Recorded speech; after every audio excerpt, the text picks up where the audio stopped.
जय जगन्नाथ पिला माने स्वागत करुच्ची उत्कल ट्यूटोरियल को। आज वीडियो रे आमे माने तुमर प्रथम गल्प जार ना रही रामायण कथा यही विषय को संपूर्ण भाव में पढ़ा एवं सहज भाव तुम मैंने विषयटी को बुझीपर। या किए लिखिं पिला माने मधुसूदन राव। आमे समस्ते मधुसूदन राव सहित परिचित अर्थात मधुसूदन लेखा को आमे समस्ते पढ़ीचे। तुम मान भितर किसी पिला पचार सर मु तो मधुसूदन किसी बही पढ़ी नाई पिला माने एटा भूल कहीं ना आमे समस्ते मधुसूदन राव को पढ़ीचे किपरि जो माने सब ओडिया पढ़ी जानुच लिखि जानुच समस्ते दिने ना दिने वर्णबोध पढ़ी आ से वर्णबोध को लिखिं मधुसूदन राव। तो ये आम कौन जानले प्रत्येक ओडिया कौन पिला माने वर्णबोध पढ़ी अर्थात मधुसूदन राव लिखित बही को पढ़ी। तो चला बर्तमान आम लेखक परिचय पढ़ा ता पूर्व कही देखे जदि तुम्हें माने आउ अलग किसी विषय अभ्यास कार्य कि किसी पढ़ा चाहूच आम चैनल भितर को जाओ सेठी पाइजिव एवं चैनल को सब्सक्राइब मध्य करके बेल आइकन को प्रेस करके ऑल नोटिफिकेशन रे ऑन कर दियो। बुझी पारला। तो चलो मु तुमको बर्तमान लेखकंकर परिचय देवी। पिला माने मधुसूदन राव हेउछंती आम ओडिसा रे अति परिचित कवि एवं तांकु भक्त कवि रूप में सम्मानित करा जायछि। भक्त कवि मधुसूदन राव ओडिया साहित्यर आधुनिक जुगर आद्य कालर जड़े प्रमुख स्रष्टा। बुझी पारला पिला माने आम ओडिया साहित्यर अनेक जुग अच्छी जमती मध्य जुग रीति जुग आधुनिक जुग। तो मधुसूदन राव केउ जुगर कवि मधुसूदन राव हेउछंती आधुनिक जुगर आद्य कालर जड़े प्रमुख स्रष्टा व जड़े प्रमुख लेखक। भारतीय आध्यात्मिक दर्शन वैदिक चिंताधारा आध्यात्मिक दर्शन माने कौन पिला माने आध्यात्म माने कौन भगवान को खोजा भगवान दर्शन वैदिक चिंताधारा वैदिक माने कौन वेद युक्त एक वैदिक अर्थात वेद उपरे चिंताधारा आदर्शर पुनः प्रतिष्ठा पाई से बहुत प्रबंध एवं कविता लिखिथिले। कौन पिला माने हमर वेद उपरे चिंताधारा हमर आध्यात्मिक दर्शन पाई मधुसूदन राव अनेक गुड़िए कौन पुस्तक अनेक गुड़िए प्रबंध अनेक गुड़िए कविता रचना करी से आम ओडिया साहित्य को समृद्ध करिसेंती। तांकर किछि रचनावली मध्यरु कवितावली बसंत गाथा साहित्य कुसुम एवं साहित्य प्रसंग इत्यादि लेखकंकर जनप्रिय पुस्तक अर्थात यही जो चारोटी बही आमे शुणिले यही जो बहीर ना जानले एगुड़िक सारा ओडिशा रे लोकों पाखरे बेस आदृत अर्थात लोक माने एई बही गुड़ी को अति भल पाइबा दियंती। तांकर रचित ओडिया वर्णबोध साहित्य सहित प्रत्येक ओडिया सुपरिचित। बुझी पाला पिला माने तुमको जेमति प्रथम कहली कौन ओडिया वर्णबोध सबु ओडिया एई वर्णबोध को पढ़िचंती। एही लेखारे समग्र रामायणर कथा खूब संक्षेप में वर्णना करा जायछि। पिला माने आमे जो विषयटी पढ़िबा रामायण कथा एथिरे रामायण टाको बहुत अल्प टाइम रे वर्णना करा जायछि अर्थात रामायण गोटे बड़ ग्रंथ किंतु मधुसूदन राव तम मानकु सहज हला बड़ी छोटिया गल्प आकार रे ए विषयटी को कौन तुमको एई छोटिया आकार रे वर्णना करिसेंती माने बड़ रामायण को अल्प संक्षेप में वर्णना करिसेंती।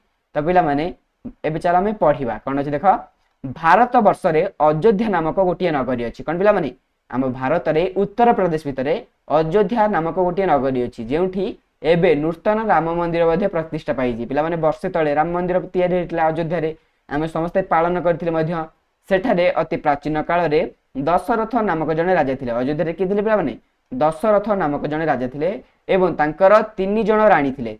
त माने कहबो सर 3 जण रानी कोन आमे तो वर्तमान जणे जदि के बाहाबो जनकु सेते बेले पिला माने राजा माने बहुत रानी को बाहा होतिले माने जणे राजा 10 जण 15 जण 200 जण 1000 जण एई भली रानी थिले।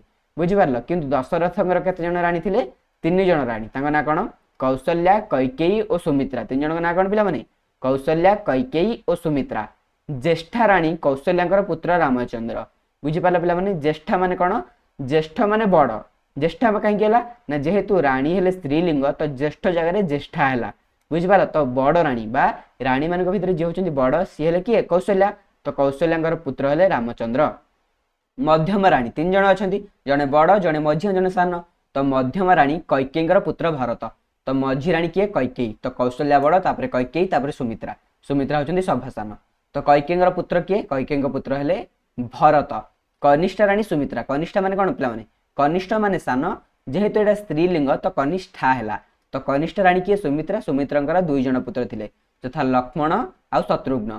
तो राजा दशरथंकर केते जण पिला हेले 4 जण रामचंद्र भरत लक्ष्मण शत्रुघ्न। बुझी पारल राम लक्ष्मण कौन पिला माने राम लक्ष्मण एकांत ଅନୁଗତ ଥିଲେ। ଲକ୍ଷ୍ମଣ ରାମଙ୍କର ଏକାନ୍ତ ଅନୁଗତ ଥିଲେ। ଏହାର ଅର୍ଥ କ'ଣ?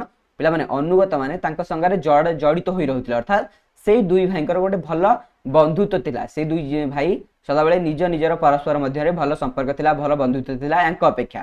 ଏବଂ ଶତ୍ରୁଘ୍ନ ଭରତଙ୍କର ଅତିଶୟ ଅନୁଗତ ଥିଲେ, ଅର୍ଥାତ୍ ଶତ୍ରୁଘ୍ନ କାହାଙ୍କର ଥିଲେ? ଶତ୍ରୁଘ୍ନ ଭରତଙ୍କର ସହିତ ଅନୁଗତ ଥିଲେ ଏବଂ ଲକ୍ଷ୍ମଣ ରାମଙ୍କ ସହିତ ଅନୁଗତ ଥିଲେ। ଚାରି ଭାଇଙ୍କ ମଧ୍ୟରେ ଗଭୀର ସ୍ନେହ ଥିଲା ଏବଂ ରାମଙ୍କୁ ସମସ୍ତେ ଅତ୍ୟନ୍ତ ସ୍ନେହ ଓ ଭକ୍ତି କରୁଥିଲେ। ଯେହେତୁ ରାମ ବଡ଼ ଭାଇ, ରାମଙ୍କୁ ଏଇ ତିନି ଭାଇ ଲକ୍ଷ୍ମଣ, ଭରତ, ଶତ୍ରୁଘ୍ନ ସ୍ନେହ କରୁଥିଲେ ଏବଂ ଭକ୍ତି ମଧ୍ୟ କରୁଥିଲେ। ରାଜା ଦଶରଥ କର୍ମେ ବୃଦ୍ଧ ହୋଇ ପଡ଼ିବାରୁ ସେ ରାମଙ୍କୁ ରାଜ୍ୟ ଦେଇ ଅବସର ଗ୍ରହଣ କରିବା ପାଇଁ ସଂକଳ୍ପ ନେଲେ। ତାପରେ ଦଶରଥ କ'ଣ କହିଲେ? ଦଶରଥ କହିଲେ, ମୁଁ ତ ବର୍ତ୍ତମାନ ବୁଢ଼ା ହେଇଗଲିଣି। ପିଲାମାନେ, ସମୟ ସହିତ ସମସ୍ତେ ଆମେ ବୁଢ଼ା ହୋଇଯିବା। ଦଶରଥ ମଧ୍ୟ ସେ କହିଲେ କି ମୋର ତ ବର୍ତ୍ତମାନ ବାର୍ଦ୍ଧକ୍ୟ ପଳେଇ ଆସିଲାଣି, ମୁଁ ବୁଢ଼ା ହୋଇଗଲିଣି, ତ ବର୍ତ୍ତମାନ ମୁଁ ତ ଆଉ ରାଜ୍ୟ ସମ୍ଭାଳି ପାରିବିନି। ରାମକୁ ମୁଁ ବର୍ତ୍ତମାନ ରାଜ୍ୟ ସମ୍ଭାଳିବାର ଦାୟିତ୍ୱ ଦେଉଛି। ସେ ରାମଙ୍କୁ ରାଜ୍ୟ ସମ୍ଭାଳିବାର ଦାୟିତ୍ୱ ଦେଇକି କ'ଣ ନିଜେ ଅବସର ମାନେ କ'ଣ ପିଲାମାନେ? ନିଜ କାର୍ଯ୍ୟରୁ ବିଚ୍ୟୁତ। ତୁମ ସ୍କୁଲର କିଛି ଟିଚର ମାନେ ଅବସର ନେଉଥିବେ ବା ରିଟାୟାରମେଣ୍ଟ ଯାହାକୁ ଆମେ କହୁଛେ, ବୁଝିପାରିଲେ କି? ତ ଅବସର ନେବା ପାଇଁ ସେ ସଂକଳ୍ପ କଲେ। ସଂକଳ୍ପ ମାନେ କ'ଣ? ମନସ୍ଥ କଲେ, ଅର୍ଥାତ୍ ସେ ଚିନ୍ତା କଲେ କି ମୁଁ ଅବସର ନେଇଯିବି। ବୁଝିପାରିଲ? ରାମଙ୍କୁ ରାଜା କରିବା ପାଇଁ ନାନା ପ୍ରକାର ଆୟୋଜନ ହେବାକୁ ଲାଗିଲା। ରାମ ରାଜା ହେବେ, ଜଣେ ନୂଆ ରାଜା କ'ଣ ଦେଶକୁ ଆସିବେ, ତ ନିଶ୍ଚିତ ଭାବରେ ଆୟୋଜନ ହେବ। ସେଭଳି ଆୟୋଜନ ହେଲା। ରାମଙ୍କର ନାନା ସଦ୍ଗୁଣ ଦେଖି ପ୍ରଜାମାନେ ତାଙ୍କ ପ୍ରତି ଅନୁରକ୍ତ ଥିଲେ। ତ କ'ଣ ପିଲାମାନେ? ରାମ ଥିଲେ ଜଣେ ମହାନ ଶ୍ରେଷ୍ଠ ଲୋକ, ତ ତାଙ୍କର ଶ୍ରେଷ୍ଠ ମଣିଷଙ୍କର ସବୁ ଭଲ ଗୁଣ ଗୁଡ଼ିକୁ ଦେଖି, ସଦ୍ଗୁଣ ମାନେ କ'ଣ? ଭଲ ଗୁଣକୁ ଦେଖି ପ୍ରଜାମାନେ ତାଙ୍କ ପ୍ରତି ଅନୁରକ୍ତ ଥିଲେ, ଅର୍ଥାତ୍ ପ୍ରଜାମାନେ ତାଙ୍କୁ ଭଲ ପାଉଥିଲେ। ପ୍ରଜାମାନେ ମଧ୍ୟ ଚାହୁଁଥିଲେ କି ରାମ ରାଜା ହୁଅନ୍ତୁ। ସୁତରାଂ ତାହାଙ୍କର ଅଭିଷେକ ଉତ୍ସବ ବାର୍ତ୍ତା ପ୍ରଚାରିତ ହେବା କ୍ଷଣେ ସମସ୍ତଙ୍କର ଆନନ୍ଦର ସୀମା ରହିଲାନି। ସୁତରାଂ ମାନେ କ'ଣ ପିଲାମାନେ? ସୁତରାଂର ଅର୍ଥ ହେଉଛି ଫଳସ୍ୱରୂପ। ଫଳସ୍ୱରୂପ ତାହାଙ୍କର ମାନେ କ'ଣ? ରାମଙ୍କର ଯେତେବେଳେ ଅଭିଷେକ ଉତ୍ସବ ମାନେ କ'ଣ? ରାଜା ହେବା ପୂର୍ବରୁ ରାଜ୍ୟ ଅଭିଷେକ ବା ରାଜା ଅଭିଷେକ ହୁଅନ୍ତି। ବୁଝିପାରିଲ ପିଲାମାନେ? ଅର୍ଥାତ୍ ରାଜାଙ୍କୁ ଗାଁରେ ସେ ଯୋଉ ଅଞ୍ଚଳର ରାଜା ହେବେ ସେଇଠି ତାଙ୍କୁ ବୁଲାଯାଏ, ଜଣାଯାଏ କି ଇଏ ବର୍ତ୍ତମାନ ରାଜା। ତ ରାଜା ଅଭିଷେକର ଯୋଉ ବାର୍ତ୍ତାଟେ ଥିଲା ସେଇଟା ସବୁଆଡ଼େ ଚାଲିଗଲା ତାଙ୍କ ରାଜ୍ୟରେ ଏବଂ ସମସ୍ତେ ଖୁସି ହେଲେ କି ଯାହା ହଉ ରାମ ରାଜା ହେବେ। ରାମ ରାଜା ହେଲେ ଆମର କ'ଣ? ରାଜ୍ୟଟା ରାମ ରାଜ୍ୟରେ ପରିଣତ ହେଇଯିବ। ଏହି ସମୟରେ ଦଶରଥଙ୍କର ମଧ୍ୟମ ରାଣୀ ମହା ବିପଦ ଘଟାଇଲେ। ବୁଝିପାରିଲ ପିଲାମାନେ? ଏହି ସମୟରେ ମଧ୍ୟମ ରାଣୀ କିଏ ଥିଲେ? ପ୍ରଥମେ କୌଶଲ୍ୟା, ମଧ୍ୟମ ଥିଲେ କୈକେୟୀ। ତ କୈକେୟୀ ବିପଦ ଘଟେଇଲେ। ବିପଦ କ'ଣ ଘଟେଇଲେ? ନା ସେ ପୂର୍ବ ଏକଦା ପ୍ରାଣପଣେ ସେବା କରି ଦଶରଥଙ୍କୁ ମୃତ୍ୟୁରୁ ରକ୍ଷା କରିଥିଲେ। ସେତେବେଳେ ରାଜା ତାଙ୍କର ପ୍ରତି ଅତିଶୟ ସନ୍ତୁଷ୍ଟ ହୋଇ ଦୁଇଟି ବର ଦେବେ ବୋଲି ଅଙ୍ଗୀକାର କରିଥିଲେ। ଅଙ୍ଗୀକାର ମାନେ କ'ଣ ପିଲାମାନେ? ଶପଥ କରିଥିଲେ। ଆଉ ସେତେବେଳେ ଯଦି ତମେ ଥରେ ଶପଥ କରିଦେଲ ସେଇଟା ପୂରଣ କରିବାକୁ ତୁମକୁ ବାଧ୍ୟ। ବୁଝିପାରିଲ କି? କିନ୍ତୁ କୈକେୟୀ ଆଜି ଯାଏଁ କୌଣସି ବର ମାଗିନଥିଲେ। ରାମ ରାଜା ହେବା ଏକଥା ଶୁଣି ମନ୍ଥରା, ପିଲାମାନେ ମନ୍ଥରା ହେଉଛି ଜଣେ କୂଟନୀତିଜ୍ଞ। ବୁଝିପାରିଲ? ମନ୍ଥରା ହେଉଛି ଗୋଟେ ଖଳନାୟକ, ଯେମିତି କାହାଣୀରେ ଭିଲିଆନ ନୁହେଁ କି ମନ୍ଥରା ସେଇଭଳିଆ। ଯେତେବେଳେ ମନ୍ଥରା ଶୁଣିଲେ କି ରାଜା ହେବେ, ତ ମନ୍ଥରା କ'ଣ କଲା? ଜଣେ ଦୁଷ୍ଟ ଦାସୀ, ପିଲାମାନେ ସେ ଜଣେ ଚାକରାଣୀ କିନ୍ତୁ ବହୁତ ଦୁଷ୍ଟ, ତାର କୁମନ୍ତ୍ରଣାରେ ପଡ଼ି, କୁମନ୍ତ୍ରଣା ମାନେ କ'ଣ ପିଲାମାନେ? ତାର ଖରାପ ବୁଦ୍ଧିରେ, ତାର କ'ଣ ଖରାପ ବୁଦ୍ଧିରେ ବା ତାର ଖରାପ କଥାରେ ପଡ଼ି କୈକେୟୀ ହଠାତ୍ ଦୁଇଟି ନିଷ୍ଠୁର ବର ମାଗି ବସିଲେ। ବୁଝିପାରିଲ ନା ବୁଝିପାରିଲନି? ଯଦି ନ ବୁଝିପାରିଲ ମୁଁ କହୁଛି ଦେଖ ପିଲାମାନେ, ବହୁତ ପୂର୍ବରୁ ଥରେ ରାଜା ଦଶରଥ ଯେତେବେଳେ ସିଏ ଯୁବକ ଅବସ୍ଥାରେ ଥିଲେ, ଯୌବନ ଅବସ୍ଥାରେ ଥିଲେ, କ'ଣ ହେଲା ପିଲାମାନେ? ରାଜା ଦଶରଥଙ୍କୁ ଜ୍ୱର ହୋଇଥିଲା ଏବଂ ଏଇ କୈକେୟୀ ବହୁତ ଚେଷ୍ଟା କରିଥିଲେ ରାଜା ଦଶରଥଙ୍କୁ ଭଲ କରିବା ପାଇଁ।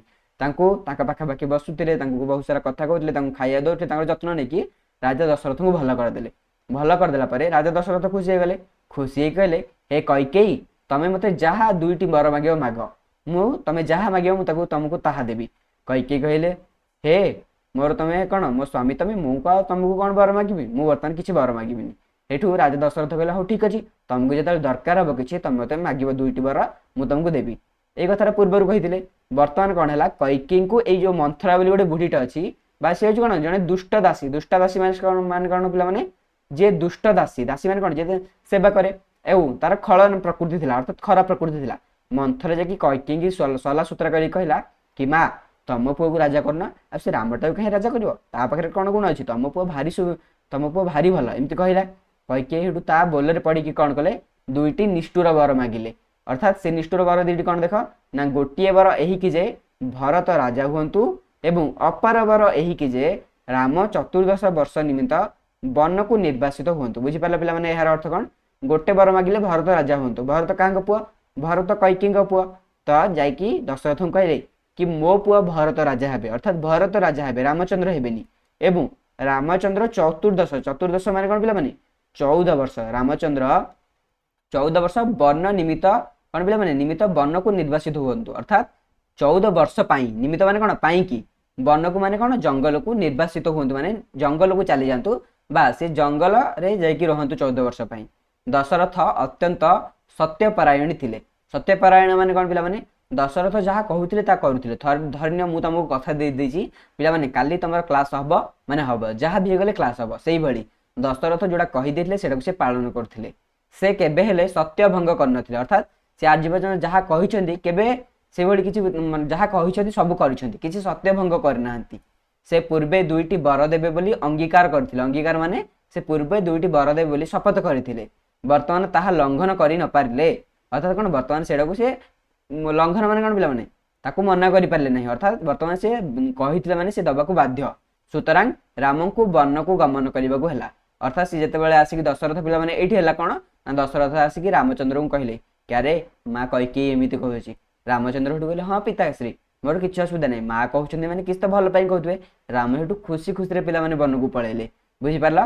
राज्यर समस्त लोक एही संवाद रे हाहाकार करबाकू लागिले एवं घरे घरे क्रंदनर रोल उठिला पिला माने बुझी पारला यार अर्थ कोन ना समस्त जो संवाद ए जो संवादटी थिला संवाद माने कोन जो न्यूज़टा थिला कि राम आ राजा हेबे भरत राजा हेबे रामा 14 वर्ष पई वनवास को पळेबे एडा पिला माने तांको देश सारा व्यापी गला एवं घरे प्रत्येक लोक कांदी उठिले कहीं ना समस्त चाहते कि राम राजा हुंतु कंदनर रोल उठिला माने कौन समस्ते कांदी की कांद बोबाली पड़ला बुझी पारल।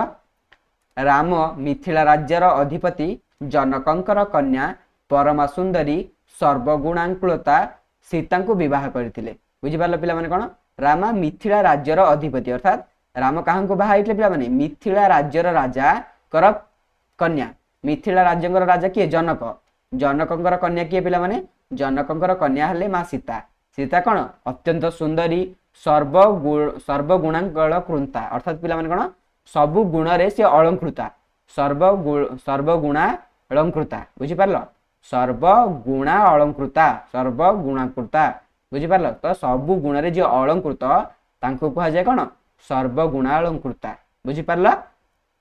राम वन जीवे शुणी सीता एवं लक्ष्मण मध्य ताहांक सांगरे जीवा पई प्रार्थना कले जेतेबेले राम वन कथा जीवा कथा सीता सुनले कहले तमे मो स्वामी जाकी जंगल ले रहिबो मु एठी बसिबी ना ना ना तम सहित मु जीवी एवं जेहेतु लक्ष्मण तांकर अनुगत थिले लक्ष्मण मध्य कहले नाई नाई भाई तमे एका जीवनी मु भी तम सहित जीवी से बारंबार बारण कले हे से माने तांको संगरे वन को प्रस्थान कले पिला माने एठी जो देइची से बारंबार बारण कले एठी शेर अर्थ कोन ना रामचंद्र बारंबार ए दु जन को बारण कले अरे नाई नाई तमे जाओनी मु जीवी 14 वर्ष पर आसी जीवी तमे सब एठी रुह तमे काहे मो सहित जीवा अजथारे के रामचंद्र बारण कले माने बुझी पारछ ना बुझी पारला मना कले जीवा पई किंतु लक्ष्मण और माता सीता एका जिद धरिकी बसिले कि नाई आमे तम सहित जीवु फल रे से माने समस्ते किए राम लक्ष्मण सीता वन को गले बा जंगल को गले प्रियतम पुत्र रामंकर वनवास कष्टा कथा भाली भाली दशरथ प्राणत्याग कले बुझी पारे पिला माने जेतेबेले राम पळैछन्ती जंगल को राम वनवास को पळैछन्ती राम होउछन्ती दशरथंकर अति प्रिय पिला माने राम समस्तिंकर प्रिय थिले कारण से जन अति भल पिला थिले बुझी पारल कि सेथि पे जेतेबेले तांकर प्रिय थिले दशरथ कांदिले खाली कहीं कि ना जेतु राम पळैछन्ती तांकर कथा भाली भाली माने कोन पिला माने मने पकेकी दशरथ प्राणत्याग कले अर्थात राम को झुरी झुरी दशरथ मृत्युवरण कले। भरत ए समय रे मातुलालय पिला माने मातुलालय माने कोन मामू घरे मातुला माने कोन पिला माने मातुला माने मामू आलय माने कोन मातुलालय माने घर तो मामू घरे एतेबेले भरत थिले तो ए जो कथा होतिला माता कइके ए सब काम करथिले ए सब जानि नथिले भरत काहे कि ना भरत तांग मामू घरे थिले रामंक वनवास संवाद पाई से अयोध्या को आसी देखिले जे गभीर शोकर छाया रे अयोध्या अंधकारमय करी रखी अछि बुझी पारल पिला माने जेतेबेले से जानले कि भातांको तांको माँ तांको निज माँ कइके पठै दोछि जंगल को से सीधा आसिले अयोध्या को एवं अयोध्या को आसिक देखिले गभीर शोकर छाया माने कोन जेतेबेले केही जणे मरि जांती जवान किबा केही जणे शहीद होंती आमे 2-3 मिनिट पई शोक करू बुझी पारछ ना बुझी पारना आमे 2-3 मिनिट पई चुपचाप हे तांको आत्मार सद्गति करू तो सेही भली अयोध्या रे कोन हेतला समस्त पूरा चुपचाप समस्त नीरव हो जाइतले समस्ते कोन पिला माने राम को खोजुथिले एवं अयोध्याटा अंधकारमय करी अछि अंधकारमय माने कोन केही किछि हुलचुल होनांती समस्त गोटे निस्तेज हेकी अछंती समस्त भाबुछंती कि ए सब कोन घटी गला समस्त एई चिंता रे अछंती। व्याथित चित्तरे भरत राम को गृह को लेउटाई आनिबा निमंते वन को गमन कले। बुझी पारल पिला माने जेतले भरत कथा जानिले भरत आसिले व्याथित चित्तरे माने कोन कष्ट हृदय रे। बुझी पारल पिला माने चित्त माने कोन हृदय, व्याथित माने कोन कष्ट, कष्ट हृदय रे भरत राम को गृह को लेउटाई आनिबा निमंते वन को गमन कले। भरत कहले मु जाउची मो भाई रामचंद्र को मु घर को फेरी आनिबी। चित्रकूटा पर्वत रे उपस्थित होई भरत देखिले जे राम सेठारे राजवेश त्याग करी ऋषि कुमार परी दिन भाव में जीवन यापन करुछंती। बुझी पारल पिला माने, बुझी पारल ना बुझी पारलनी? जदि ना बुझी पारल मु तुमको कहूची देख, जेतेबेले भरत गले भाई की फेरी आने पई से तांकु जाकी कोठी देखाले चित्रकूटा पर्वत रे। बुझी पारल? भरत कोठी देखाले रामचंद्र को चित्रकूटा पर्वत उपस्थित होई भरत देखिले। भरत कौन देखिले ना राम सेठारे राजवेश परित्याग करी ऋषि कुमार परी दिन भाव में जीवन यापन करुछंती। पिला माने दिन माने कोन? दिन माने एठी ब्राह्मण। कोन हबो? दिन माने एठी ब्राह्मण। दिन अर्थ होची ब्राह्मण। तो कौन है भरत कि देखिले कि तांका भाई जने किए जे राजा जे युवराज सी वर्तमान जने मुनि ऋषि भलिया गोटे कौन पिला माने गोटे कौपनी पिंधि माने साधारणतः मुनि ऋषि जो भले वस्त्र पिंधि से भली वस्त्र पिंधि जने ब्राह्मण भाव में जीवन यापन करछन्ती। अर्थात जने भिक्षुक भाव में फलमूल खाइकी एठु सेठु जाइकी रहिकी तांका जीवन यापन करुछन्ती। भरत रामंकर चरण धरी गृह को लेउटिबा निमंते व्याकुल भाव में कौन पिला माने प्रार्थना कले। बुझी पारल? तो भरत जाई कहले कि हे भाई माँ जहाँ कहते सेटा ठीक नुह, तुम घर को फेरी आस भाई, हे प्रभु हे भातृ रामचंद्र तुम फेरी आस। गोड़ तले जाकि पड़े कि भाई मत क्षमा कर दियो भाई फेरी आस तुम। किंतु राम कौन प्रकार सम्मत न होई पितांकर अंगीकार पालन करने निमंते वन में रहिले एवं भरत को नाना प्रकार बुझाई अयोध्या को पठाई देले। बुझी पारल पिला माने एठी कोन हला? तो दशरथंकर जो दशरथ कही कथा देइथिले तो राम कहले कि नाही भरत बापा दुईटी कथा देइछन्ती माने से कथा को हमको पालन करबा को हबो। आमे मु जदि एबे पळेबी बापांकर कथा रहिबनी तो तू जा, तू एठी मते बुझानी, तू जाईकी सेठी हमर अयोध्या को देख, अयोध्या रे लोक माने भले अछन्ती ना नाही, लोक मानकर सब सुख दुख बुझ। निर्लभ और निस्वार्थ भातृभक्त भरत अयोध्या को फेरी आसी रामंकर पादुका को सिंहासन रे स्थापन करी रामंकर दास प्राय राज्यकार्य निर्वाह करने को लगिले एवं रामंकर परी राजभोग परित्याग करी बकल बसन परिधान और फलमूल आहार करी जीवन यापन कले। बुझिपाल? जेतेबेले भरत को फेरे देले रामचंद्र, राम कौन भरत थे जने निर्लोभ निस्वार्थ, अर्थात तांकर राजा हबार लोभ नथिला कि तांकर किसी स्वार्थ नथिला। भातृभक्त अर्थात भाईर सी जने भक्त थिले, भाई को भल पाउथिले। भरत अयोध्या को फेरी आसिले एवं अयोध्या को फेरी आसी कौन कले पिला माने रामचंद्र पादुका, पादुका माने कौन पिला माने कठौ। सेतेबेले जो रामचंद्र जो कठौ पिंधि जाइथिले तांकर कठौ आनिक आसिथिले एवं तांकर कठौ को रखिले कोठी जो सिंहासन थिला, जो सिंहासन ऊपर राजा बसंती सेठी चप्पल दीटा को बा कठौ दीटा को रखिले। कठौ दीटा को रखिकी रामंकर दास भलिया राज्य कार्य निर्वाह कले। अर्थात सी निजे किछि न करिकी सी निजे गोटे निजको भाबिले कि मो बड़ भाईंकर दास बा तांकर सेवक, तो निजे राजा गादी न बसिकी रामंकर सेवक भाव में कार्य करने को लगिले। रामंकर परी राजभोग परित्याग कले, अर्थात सी राज्य किसी राजभोग कलेनि, किसी अयस रे बुलिलेनि पिला माने। से कौन कले गोटे से भली राम जमती बकल पिंधुले सी बकल बसन पिंधिले। बसन माने कौन पिला माने जोड़ा आम पिंधुचे वस्त्र परिधान कले एवं फलमूल खाइकी जीवन यापन कले। तांकर एही प्रकार स्वार्थ त्याग और वैराग देखि समस्ते विस्मयान्वित होई धन्य धन्य कहबाक लगिले। तो भरतंकर जो स्वार्थ को सी त्याग करदेले कहीं ना भरत को राजा करने माँ कैकेयी राम को बाहर करदे, किंतु भरत राजा हेलेनी। भरत ये सब त्याग करदे। बैरागी अर्थात जेपरी राम जाकि कौन वन में गोटे बैरागी भली थे, बैरागी माने कौन पिला माने जे सन्यासी परि थाए ताको आमे बैरागी कहू। से भली सी एठी राज्य रे रही गोटे बैरागी भली जमि गोटे सन्यासी जड़े ब्राह्मण जड़े कौन मुनि ऋषि जीवन यापन करे से भली सी तांकर जीवन यापन करथिले। एहाको देखिकी अयोध्यावासी हाहाकार होई समस्ते कहले जा हो ये हूँ प्रकृत कौन भाईर भल पाइबा। तदनंतर रामचंद्र पंचवटी वन को गमन करी सेठारे वास कले। तदनंतर माने कौन पिला माने ता परे परे रामचंद्र पंचवटी को गले। चित्रकूट पर कोठी गले पंचवटी वन को गले एवं सेठी से कौन बसवास कले।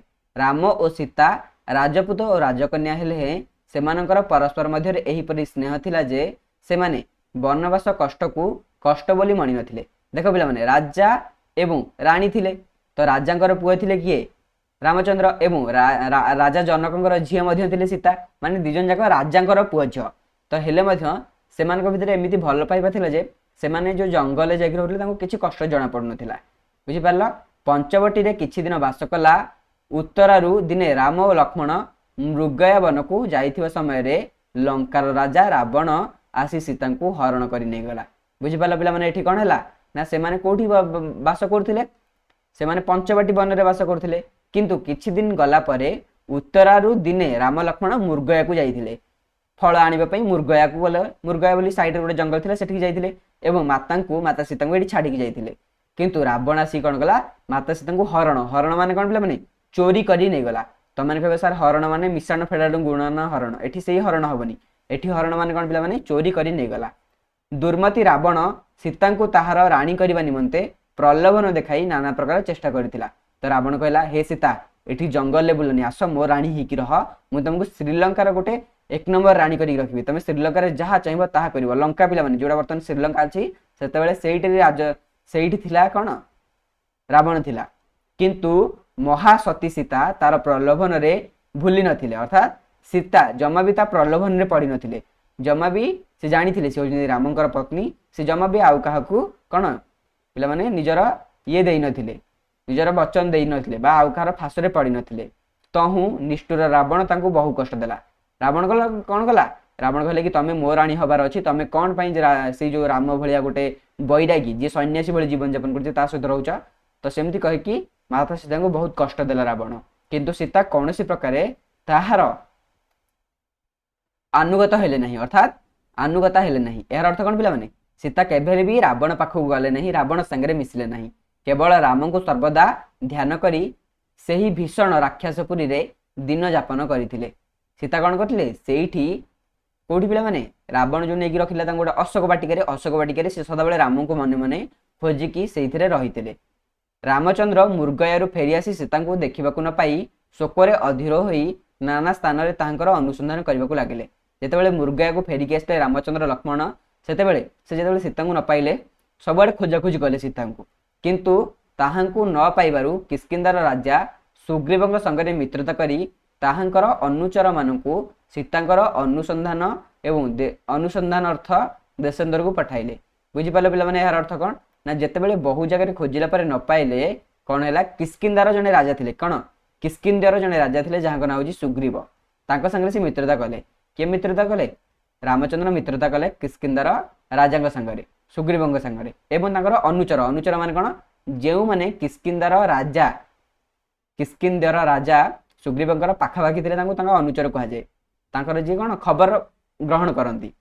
देख पिला माने हमर जेमति हम कोन न्यूज पेपर खबर पढुथिले सेही बळी जहां भी किछ असुविधा हले गोटे राज्यर किछि इंटेलिजेंस ब्यूरो थाए, अर्थात जे मन सब खोजा खोजी करी आनते कि कोठी हजि गला कि कोन हैला ए सब खोजा खोजी जो माने करन तांको अनुचर कहा जाय। तो सुग्रीव कोन कले तांको अनुचर माननकु सीता को खोजिया पई देशेंद्र को पठाइले, अर्थात से माने सब अलग अलग देश को लोक पठाइले कि जाकी सीता को खोजो। सुग्रीवଙ୍କର अनुगत वीर हनुमान, सुग्रीवଙ୍କର अनुगत किए थिले हनुमान जे रामଙ୍କର परम भक्त, लंका दीपरे सीतांकर थिबार संवाद आनी रामचंद्र को प्रदान कले। बुझी पारला। तो हनुमान गले राम कुआडे लंका को, ताबे देखले कि माँ एठी अछंती, सी आसी कहिले हे प्रभु माँ सीता माता जेकी अछंती कोठी अछंती पिला माने सीता माता अछंती लंकापुरी रे। सुग्रीव ओ ताहांकर अनुचर माननकु घेनी राम लक्ष्मण सेतु द्वारा समुद्र पार होई चारु हाम्यशालिनी उपवन शोभिता लंकापुरी को अवरोध कले। बुझी पारला पिला माने लक्ष्मण संग रे राम एवं सुग्रीवଙ୍କର अनुचर समस्त मिसी गले के सुग्रीव तांको अनुचर लक्ष्मण राम सेतु द्वारा पिला माने जो सेतु तैयारी हेतला राम सेतु जहा मन अछि ना मन नै पिला माने तमे सब रामायण सीरियल देखुथबो। तो से सेतु द्वारा पार है कि समुद्र पार हेले पार है कि कोन चारु हाम्यशालिनी। बुझी पारला पिला माने कोन ना सुंदर चारु हाम्यशालिनी माने कोन सौंदर्य रे परिपूर्ण उपवन शोभिता, अर्थात जंगल रे शोभित लंकापुरी को से गले। लंकाटा कोन रावण लंका को सुनार लंका करिक रखिथिला। रामଙ୍କ सहित रावणर भीषण समर हैला। समर माने कोन पिला माने समर माने युद्ध, समर माने कोन समर माने युद्ध हैला। एही रण रे माने कोन एही युद्ध रे रावणर विख्यात वीरपुत्र इंद्रजित प्रभृति महावीर माने विनष्ट हेले। विनष्ट माने कोन पिला माने मृत्यु तांकर हैला, बस माने नष्ट हो गले मृत्यु। बुझी पारल। तो कोन हैला ए जो युद्ध रे रावणर जे कोन प्रसिद्ध पुआ थिला जाना रावणर पुआ कोन इंद्रजित। तो इंद्रजित सहित अनेक वीर माने एठी मरले। परिशेष रे रावण मध्य रामंकर सर रे सर माने कोन पिला माने धनुसर जो सर एमती मारंती धनुसर रे विनाश प्राप्त है अर्थात परिशेष रावण मध्य मला। सीता सतींकर नयन बारी काल नल प्राय लंकापुरी को भस्म करदेला। बुझीपार ना बुझीपार ये तुम बुझीपार कौन देखिए देख सती सीतांकर नयन बारी अर्थात कौन सती सीतांकर लुहरे बारी माने कौन पिला माने जल तो आखिरु जो जल बाहर एटा कौन कह लह कौन लुह कह जाए तुम आखिरु जल बाहर तार कौन तुम कांदुच लुह बाहर तो नयन बारी माने कौन लुह सीतांकर लुहरे काल नल प्राय लंकापुरी को भस्म करदेला। बुझीपार पिला माने तो सीतांकर लुहरे ये जो लंकापुरी थिला कौ लंकापुरी पिला माने सुनार लंकापुरी अर्थात गोटे भल लंकापुरी जो गोटे खराब शासक थिला से लंकापुरीटा भस्म हो गला अर्थात सी जलीगला माने कौन से सुख शांति रहिलानी। राम और लक्ष्मण सीता को घेनी अयोध्या प्रत्यागमन कले तो राम लक्ष्मण सीता समस्त मिसी कौन अयोध्या को फेरिले सेमानकर प्रत्यागमन रे पुरवासी आनंद उत्सव करने को लगिले। भरत शत्रुघ्न महा आनंद रे राम सीता को अभ्यर्थना करी गृह को घेनी गले। बुझीपार तो जिते से फेरिले फेरला पर कौन है पे मैंने समस्ते पाछोटी आनिले समस्ते घर भीतर को डाकी आनिले। कौशल्या और सुमित्रा चक्षु आनंद रे अश्रु वर्षण करने को लगिला। अश्रु वर्षण मान कौन पे मैंने आखिर लुह आसवा कौ लुह खुशी लुह तो खुशी रे कौशल्या और सुमित्रा कौन कांदिबा को लगिले खुशी रे कांदिबा को लगिले। कैकेयी राम प्रति निजर दुर्व्यवहार विषय स्मरण करी लज्जित हो रही थे। कैकेयी कौन 14 वर्ष पठे कैकेयी को लाज लगिला कि मु कौन कली मो स्वार्थ ये सब काम करदेली। कैकेयी कौन लज्जित होते राम से समस्त भूली जाई ताहांकर पाद वंदना करी यथाचित भक्ति प्रकाश कले। बुझीपार पिला माने राम कौन राम किंतु से कथा मन रखि नथिले कि राम केबे भी ये सब कथा भूली जाइथिले। राम भूली जाइथिले कि ये मो माँ ये मते पठेइथिले बोली भूली जाइथिले। धन्य आज तुमको किए पठेदेव बनवास तुम तुम जीवन सारा भूली पारिबनी किंतु राम सेतेबेले कौन सी कहले नाई ये भी मो माँ ये मते पठेइथिले कौन हम मुझे किसी कहि परिबेनी तो से सब कथा को भूली जाइकी माँ को जाकि मुंडिया मारिथिले कैकेयी को मुंडिया मारिथिले। राम राज्यभार ग्रहण करी प्रजा माननकु परम सुखरे पालन कले अर्थात राम कौन कले राज्यर राजा हेले एवं प्रजा मानकर सबु सेवा शुश्रूषा कले प्रजा मानक विषय रे ध्यान रखिले। एहीपरि किछि दिन गला हे कौन पिला माने एहीपरि किछि दिन गत हेला उत्तरारु दिने राम शुणिले जे सीता देवी रावण गृह रे थिले बोली प्रजा माने ताहांकर निंदा करूछन्ती। बुझी पारला पिला माने तो एठी कोन हेला ना गोटे जण दिजनक भितर कळी हेतिला दिजन सबरी बा दिजन कौन बारिकंग भितर कळी होतिला। बुझी पारला कि पिला माने कौन स्वामी स्त्री भितर कळी हेतिला स्वामी स्त्री भितर कौन कळी हेतिला ना तांग स्त्रीटी बहुत दिन पर्यंत बाप घर को पळैथिला एवं न कहि कि पळैथिला जणे स्वामीर स्त्रीटे। बुझी पारला जेते पळैला से जो घर को आसले से स्त्री लोकटी तांगर जे स्वामी थिला पुरुष लोकटी थिला से कहला नाही तुम घर को आसीबुनु तू जेतु जाके तो बप्पा घरे रहि के आइछु तू भल हइतु खराब हइतु तू आ मो घर को आसिन तू मते कहि कि न जाके जो मन से केते दिन रहछु तुम घरे पसिबुनी। तापरे से स्त्री लोक कहले देख सीता भी तो जाके लंका रे थिले एते दिन सीता को पुणी राम रखिले ना नहीं तमें कहीं मत रखिबनी जेतबेले एई कथा कहिले बुझिबा लागि पिला माने राम कान को एक कथा आसला कि सीता को नेकी अन्य माने प्रश्न करछन्ती। एही कथा सुनी राम अत्यंत व्यथित हेले राम कौन दुख प्रकाश कले से जानिथिले जे सीतांकर चरित्र निष्कलंक अर्थात से जानिथिले सीता पूरा सत्य अर्थात सीता संपूर्ण सत्य सीता केबे किछि खराब काम करि नाहंती। तथापि प्रजारंजन करिवा राजार धर्म प्रजारंजन मान कोन पिला माने प्रजा पई ठीक कौन करवा प्रजा पई ठीक निष्पत्ति नेबा होछि राजार को धर्म। एहा विचार रे से निजर सुख शांति विसर्जन करी अंतस्वता सीता को वर्जन कले। बुझी पारला पिला माने अंतस्वता माने कोन जणे कलंकिनी विहीन अर्थात तांको पाखरे किछि कलंक नाही निष्कलंक सीता तांको रामचंद्र ने कि जंगल ले छाड़ी आसिले कहले सीता तुमको नै प्रश्न उठुछि मो राज्य रे मु तुमको मो पाखे रखि परिबिनी। बुझी पारला पिला माने सीता को केते कष्ट होइथिबो कहिला 14 वर्ष जंगल स्वामी को पई गले किंतु रामचंद्र तांको नै छाड़ी आसिले। रामचंद्र बा कौन करि पारथांते पिला माने रामचंद्र मध्य बंधा काहे कि ना जेहेतु रामचंद्र कौन करछन्ते पिला माने जणे राजा तो जेतेबेले राज्य रे एई सब कथा उठुछि से मध्य रखि परिबेनी।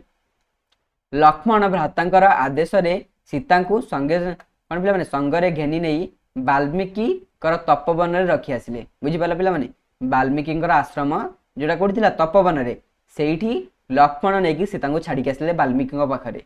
महर्षि सीता को निजर कन्या तुल्य स्नेह देई पालन कले वाल्मीकि।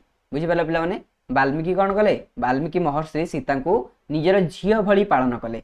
वाल्मीकि मुनि आश्रम रे सीतांकर जमज पुत्र जात हेले जमज मान कौन पिला माने जांला पुत्र। बुझी पारला तो वाल्मीकि आश्रम रे दुईटी जाआला पुत्र कौन सीता जन्म हेले।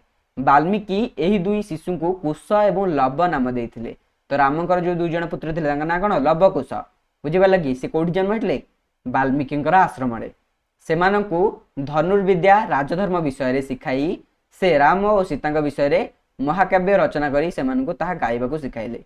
बुझीपार पिला माने बाल्मीकि रामायण लिखिथिले। बाल्मीकि कौन रामायण रखिथिले से रामायण लिखिथिले एवं जो दुई जन पिला जन्म होते सीता लवकुश को धनु शिखेले धनुर्विद्या शिखेले राजधर्म शिखेले रामायण शिखेले बहुत किसी जिन शिखेले। एवं कौन है पिला माने परवर्ती समय तदन अदंतर कौन देखिए पिला तदनंतर माने कौन परवर्ती समय रामचंद्र अश्वमेध यज्ञ अनुष्ठान करने को संकल्प कले। कौन कले रामचंद्र कहले कि अश्वमेध यज्ञ करी धर्मपत्नी बिना यही यज्ञ साधित हुए ना बोली ताहांकर पात्र मित्र माने द्वितीय बार विवाह करने निमंते बारंबार अनुरोध करते। कौन है पिला माने ना ये जो यज्ञटी स्त्री बिना हो पारिबनी अश्वमेध यज्ञ स्वामी स्त्री उभय बसवा दरकार। तो से पात्र मित्र माने कौन जे अलग जे गार्डियन थिले अभिभावक थिले से कहले कि राम तू आउ थे बाहा जा किंतु राम कौन कले द्वितीय बार बाहा न हवा पई कौन पिला माने तांकर सीतांकर स्वर्णमयी अर्थात सीतांकर गोटे सुनार मूर्तिटे गठन करिकी यज्ञानुष्ठान आरंभ कले। से कौन कहले कि मु आउ थे बाहाबिनी सीतांकर गोटे मूर्ति सुनार तैयारी मूर्ति साइड रखिले एवं यज्ञ आरंभ है। बुझीपार पिला माने देशांतर मुनि ऋषि माने आमंत्रित हो यज्ञ स्थान को आगमन कले। तो बहुत सारा बहुत अंचल कौन मुनि ऋषि मान सब डका जाइथिला एवं महर्षि वाल्मीकि निमंत्रण होई कुश और लव को भेनी यज्ञ स्थल में उपस्थित हेले। महर्षि वाल्मीकि कौन डका जाइथिला महर्षि वाल्मीकि लवकुश उभय को धरी आसते। बुझीपार पिला माने महर्षि वाल्मीकि आदेश मते कुश और लव यज्ञ स्थान में रामायण गान करने को लगिले। महर्षि वाल्मीकि जिते कहले कि लवकुश गाँव में रामायण गाओ लवकुश रामायण गाई लगिले। सेमानकर मधुर गान शुणी समस्ते मोहित हो गले। जेतेबेले लवकृष्ण गाइले समस्ते शुणिकी आश्चर्य हो गले समस्ते शुणिकी मोहित हो गले। सेमानकर आवृत्ति रे राम सीतांकर रूप सादृश्य देखी राम और लक्ष्मण विस्मित होई वाल्मीकि को सेमानकर परिचय पचारिले। राम आ लक्ष्मण विस्मित हो गले देखिले कि सेमाने जिते दी जण गाउथिले कोई दी जण कुश आ लव गाउथिले सेतेबेले सेमाने राम सीतांक भଳି देखा जाउथिले। जेतेबेले एई कथा देखिले लक्ष्मण आ राम से वाल्मीकि को पचारिले आज्ञा ई किए की। तापरे महर्षि वाल्मीकि सीतांकर समस्त संवाद पाई राम सीता को आनिबा निमंते आदेश देले। बुझीपार पिला माने तो महर्षि वाल्मीकि कौन कले सीता विषय सब किसी कहले। जेतेबेले कथा कहले राम हेटु कहले कि जा लक्ष्मण सीता को आनिक आस। सीता रामकर आह्वान वार्ता शुणी आनंदित हो यज्ञ स्थान को आसिले। जेतेबेले सीता शुणिले कि राम तांको डाकिछंती सीता खुशी कि लक्ष्मण सहित कौन यज्ञ को आसिले। वाल्मीकि सीता को सभा मध्य को घेनी गले। वाल्मीकि ऋषि सीता को कौन जो सभा जो यज्ञ होता से नहीं गले। सीता भक्तिपूर्ण अंतर रे रामंकर चरण वंदना करी दंडायमान रहिले। बुझीपार भक्तिपूर्ण माने कौन स्नेह रे भल पाइबारे रामंकर चरण वंदना कले। चरण माने कौन पिला माने पाद पाद को वंदना कले माने कौन मुंडिया मारिले तांको पाद को सफा करिकी मुंडिया मारिकी सेठी दंडायमान रहिले। दंडायमान माने कौन ठिया होई रहिले। ताहांकर सरिस कोमल सुकुमार तनु चिंतारे शुष्क एवं कृश हो जाइए देखिए रामंकर हृदय विचलित है। बुझीपार पिला माने तांकर शिरीष कोमल सुकुमार तनु तनु माने कौन पिला माने बदन बा तांकर शरीर सीतांकर शरीर कौन अति कौन थिला सुंदर थिला। शरीर कोमल कौन हाथ पाद सब कोमल थिला किंतु एगुड़िक कौन पिला माने जंगल रे रही शुष्क माने सुखिला पड़ जाइए। कृश माने कौन पिला माने पतला हो जाइए। बुझीपार कि देखिए राम विचलित हेले। राम कहले सीता केमिति थिले जणे कौन सीता होछन जणे राजांकर झियो कहले कि केमिति थिले केमिति हेई गलेनी ए कथा देखिकी से विचलित हो गले। वाल्मीकि सभा मध्य दंडायमान होई गंभीर भाव में कहले सीता देवी परम सती रामचंद्र ताहांकु पुनर्बार ग्रहण करने को प्रस्तुत अछंती। वाल्मीकि कौन कहले कि सीता देवी होछंती जणे सती माता सती एवं रामचंद्र तांकु पुनर्बार ग्रहण करने को राजी अछंती बा प्रस्तुत अछंती। पुरवासी माने ए विषय रे अनुमति दियंतु।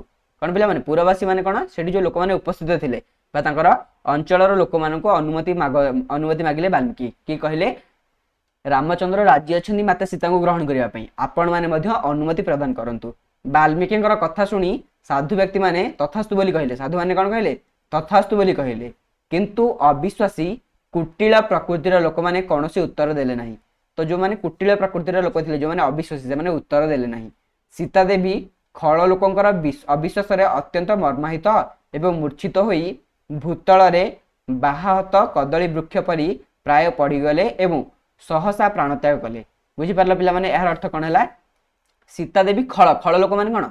जो माने खराब प्रकृतिर लोक तांको अविश्वास अर्थात से माने कौन अविश्वास करथिले सीता माता उपरे अत्यंत मर्माहत मर्माहत माने कौन अत्यंत दुखित एवं मूर्छिता होई मूर्छिता माने कौन निज जीवन को तांकर लोभ रहिलानी फल कौन भूतल रे बाहाहत कदली वृक्ष परी प्राय पड़गले एवं सहसा प्राणत्याग कले। अर्थात से कहले हे पृथ्वी माता तुम फाटी जाओ मु तुम भितर पशिजीवि एवं पृथ्वी फाटीगला। सीता गोटे कदली गछ जमी पिला माने पड़ेनि कि देख एमती गोटे कदली गछ अच्छी जो सी भांगी पड़े एमती दुलकिन पड़ो तो से भली भूमि भितर पशिगले। बुझीपार पिला माने एवं प्राणत्याग कले। एथि उत्तरे श्रीराम घोर दुखरे किछि दिन संसार रही मानव लीला संवरण कले। यहाँ पर कौन है पिला माने बहुत कष्ट दे रामचंद्र को बहुत कष्ट देला कारण रामचंद्र चाहूले कि सीता को पाखे रखापी किंतु जो पुरवासी मान से रखिपारे फल सी दुखरे रहिले एवं किछि दिन पर सी मानव लीला संवरण कले। मानव लीला मान कौन पिला माने मानवर लीला माने कौन आम जन्म होइचे माने मरिबा मरिबा हूँ आमर गोटाए लीला तो से लीलाटा को सी संवरण कले। संवरण मान कौन समाप्त कले अर्थात राम देह त्याग कले। राम कोठी देह त्याग कले हमने राम सरजू नदी रे देह त्याग कले। कोठू राम सरजू नदी रे देह त्याग कले।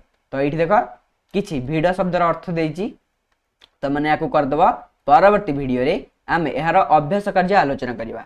यदि चैनल रे नुआ छ टिके सब्सक्राइब करनियो। आज वीडियो पई एतिकी देखा हबो परवर्ती वीडियो रे। जय जगन्नाथ वंदे उत्कल जननी।